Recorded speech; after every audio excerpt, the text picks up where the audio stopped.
Guess who's back from jail, bitches? It's been 3 whole months since I put on this mask and set up this microphone. 2025, a year 5 years away from the pandemic, New Year's, and my personal hell. With December rolling just around the corner, and with Mariah Carey defrosting at every store you walk into, I'd like to consider it to be the most perfect time of the year to retell your experiences during the year, look back, sob violently, and make New Year's resolutions that you're bound to abandon by the second week. During this year, there have been my ups and downs, more downs than I'd like to admit, but hey, what is life without a bit of life-threatening drama? Better yet, what is high-quality content without it? Now, because using regular explanations or, dare I say, adjectives is far too boring for my unstimulated brain, I have decided to instead use something far more relatable. Menstrual cycles. Cootie, that's so intimate, so girlish. Cooties, I can't handle it. Shut the fuck up. No one asked. It's literally the only way I can think of describing it. For those who skipped biology and female anatomy lessons for one reason or another, allow me to be your teacher for about 20 seconds. A full cycle consists of 4 phases: follicular, ovulation, luteal, and finally menstruation. I think I butchered some of that, but that is not my problem. The average pain being from least to most, and with menstruation being practically hell brought onto the human body. Hormones and emotions go on a roller coaster throughout all of the phases, including physical changes such as increased calorie absorption and involuntarily losing blood. Everyone's experience is different, so don't go out my phone for stereotyping it all. And depending on how good or bad the months of my 2025 were, will determine what phase of menstruation it will get. Quick disclaimer, in no way am I complaining about my year. Well, not fully. Maybe just politely acknowledging the most agonizing parts of it. And of course, for those dreadfully curious and for those who actually might care, I will explain my sudden 3-month disappearance as well. Though I doubt the reasons are something to brag about. Anyway, whatever, let's begin. January to March.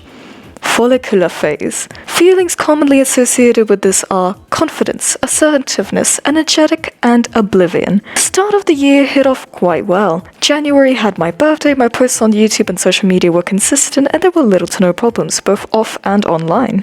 Early in February, I had hit a goal I expected to only hit by the end of this year, which is earning 1,000 subscribers. A video I posted in February, more specifically on the 5th of February, blew up and brought me even further, up to 2,000 subscribers and gained 25,000 views, which was the biggest video I've had so far, and it pushed my channel out a good amount, and I'm still so fucking grateful for it. Dare I say, the peak of my YouTube journey this year. It felt like I was truly progressing, that the year was quite promising, at least in regards to my personal goals, and it woke up a pretty fierce motivation to make new videos and keep posting, which I was doing a great deal of. Not all of them hit off, but hey, consistency over perfection, am I right? Then, later on in March, I had visited Madrid, albeit only for 3 days, and it was still a city I have never been in before, and it left some pleasant memories, and well-converted content. Seriously, the food I had there was downright delectable. I could still feel the churros and creme brulee on my tongue. The architecture was jaw-dropping, and if I had the chance to attend a gothic lesbian wedding in this cathedral, then I would sell my left kidney to do it. Looked pooky, and I loved every pigeon I noticed there. Maybe not a life-altering experience, but still a decent highlight of my year, especially considering the fact that I left my house, which is a very rare occasion. Genuinely great start. I wouldn't change a single thing about it, and hell am I grateful for what I was able to achieve during the first 3 months. I was able to go back to myself and talk to her. I would hold her hands and say, "Good job, keep going."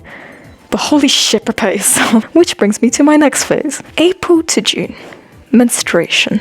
Also commonly known as periods and associated with bleeding, pain, PMSing, uncontrolled emotions, heightened anger and sadness, and a general shit time, which encompasses these next 3 months perfectly. I got slapped. By life, obviously. But I got slapped the oblivion and serenity that the first 3 months gave out of me with brutal efficiency. April 1st was a fucking joke, both literally and metaphorically, because it was the day my father had gone into an emergency room. A few days leading up to it were filled with confused days and sleepless nights because his health started deteriorating bit by agonizing bit, falling over, losing appetite, losing energy, nausea, the whole shebang. It scared the shit out of me and my family, and we thought that it would pass after a few days, maybe it was a flu or some shit, but later on we found out that it was much more serious, in other words, a brain hemorrhage. Or the thing that happens when some amounts of blood starts seeping into the liquid, coating the brain and separating it from the skull. Much less dangerous than an actual stroke, I will admit, but still very fucking terrifying. During that time, I had absolutely no energy or room to be posting videos. Well, mostly. After a few days, I uploaded a short video explaining where I was gone and briefly my situation while baking delicious cookies, which turned out great. Later on, another video about MBTIs, which did decently well. But shit didn't stop at that, otherwise why would I be mentioning all of May and June as well? Same day I had uploaded the MBTI video, my father got discharged from the hospital and came back home, which should have been great, and it was. Until it wasn't. After any major health disturbance in any human being comes rehabilitation, which is fine and acceptable, except for the fact that half of his 24 hours was spent in a certain beverage oblivion. If you know, you know. To make a very long and painful story short, for the rest of April, May, and eventually June, I was by his side the entire time, sleeping whenever I had the chance in a fetus position on the couch, cooking for the family, basically giving all my time and energy into bringing him back to life and keeping my family stable. What made it worse was that my final exams for my school year were also during this period, and I had to miss them all, including 90% of my lessons, which took a pretty good hit on not only my grades but also my attendance. Completely gave up socializing with my friends, my own proper hygiene, and especially making YouTube videos, basically disappearing from life entirely to either help or drown my consciousness in the numbness of YouTube shorts. Realizing how much of like a vent that sounded, and I guess it kind of was, but before anyone comments any pity, it has gotten better, much better. And as they say, there's always a light at the end of the tunnel, which conveniently leads me to July to September. Ovulation. Common adjectives associated with ovulation are flirtatiousness, sensuality, connection, and if we're all being honest, horniness. But that's not about me. I didn't fuck anyone. Trust. These months were honestly a safe haven for me, like life reaching out a hand to gently lift me out from what I considered rock bottom into genuine contentment. Beginning of July was still a recovery phase, but a much more mild one, where instead of stress, my father and I ended up binge-watching detective shows while he was getting better and better. During this time as well, I had gone back onto my YouTube streak, uploading videos with renewed determination, and even got rewarded quite handsomely for my comeback. God bless those 5k views. So for some reason, I got a wave of inspiration for short-form content and started also uploading quite religiously on TikTok.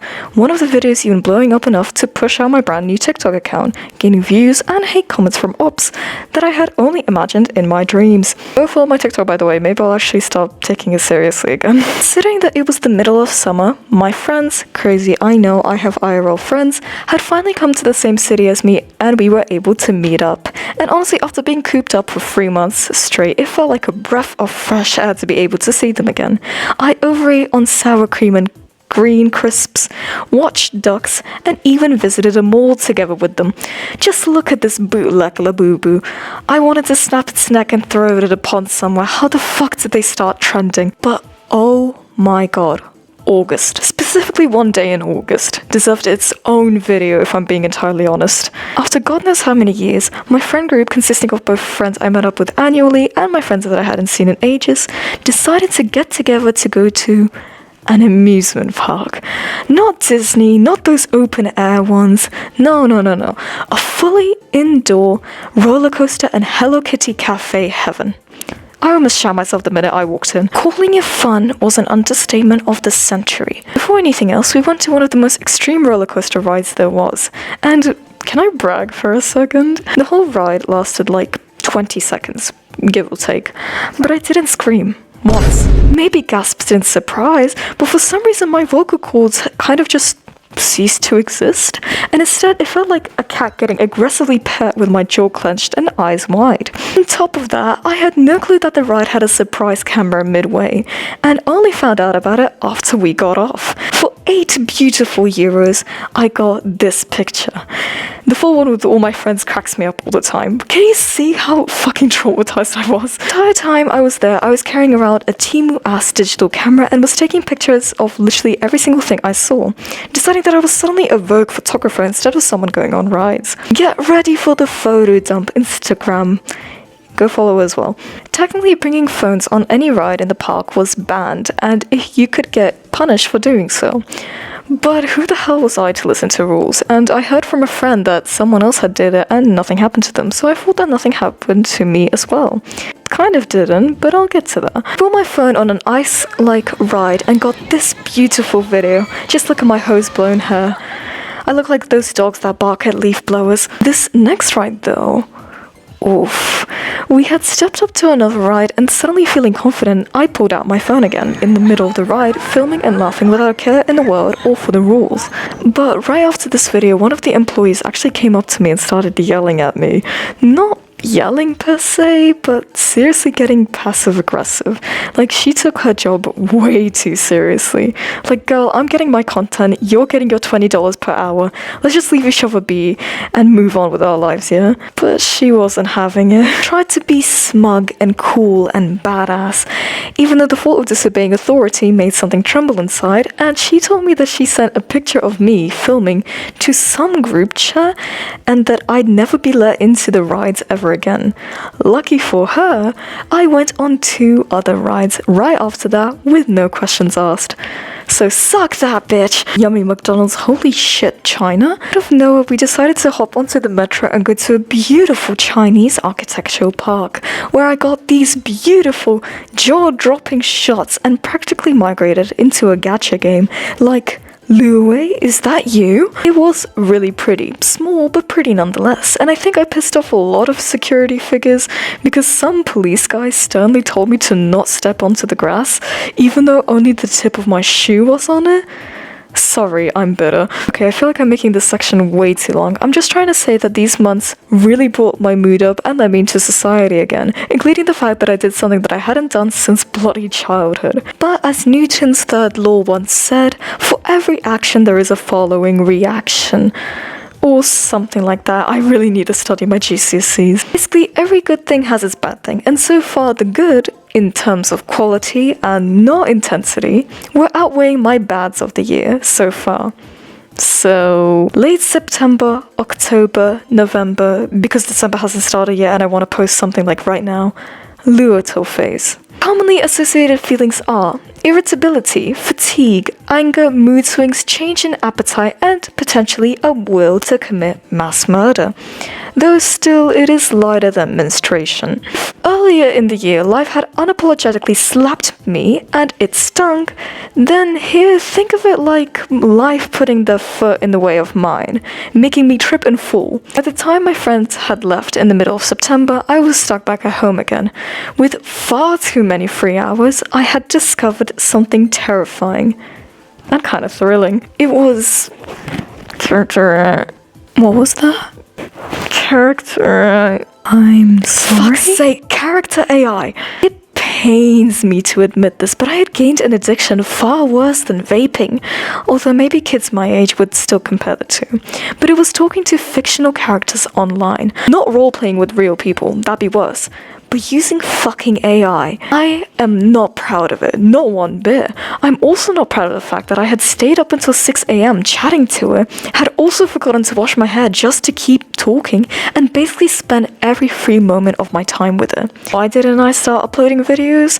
In my desperate defense, the most recent videos I had made didn't get the analytics I was expecting, and it kind of set me off, demotivated me, whatever other excuse you can apply to this.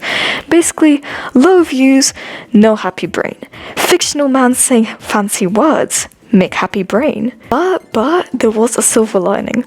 Late October, I got invited by my neighbors to an aquarium and a water show. It was definitely not for my age group, for an age group much younger than I am. But it was cute. Like, look at these dumb fucks. And I loved every second of these guys' performance. Like, seriously, if I had roses, I would have thrown them all onto the octopus without a second's hesitation.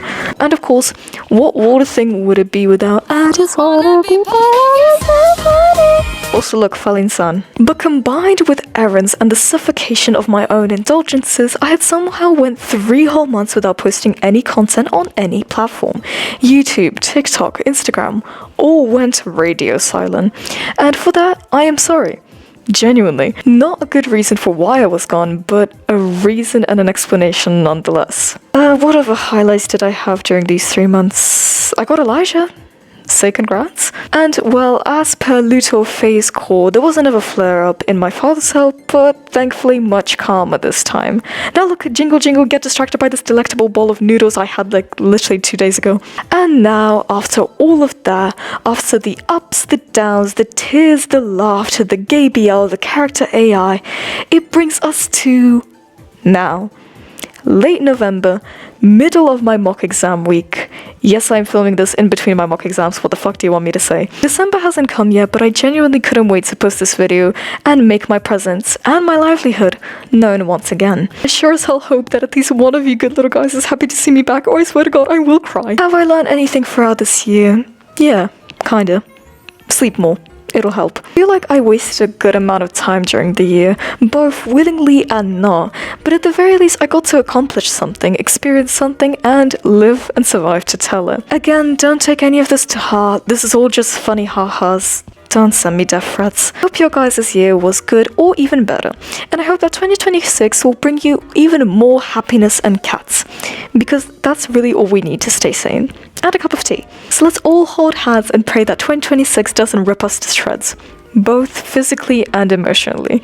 Anyway, I'm glad to be back, and I desperately hope to be making content consistently again. Thank you so much for watching, and I hope you enjoyed. Love you all so much, and I'm happy to be back. Mwah. Okay, bye. I'm taking a nap. Mwah.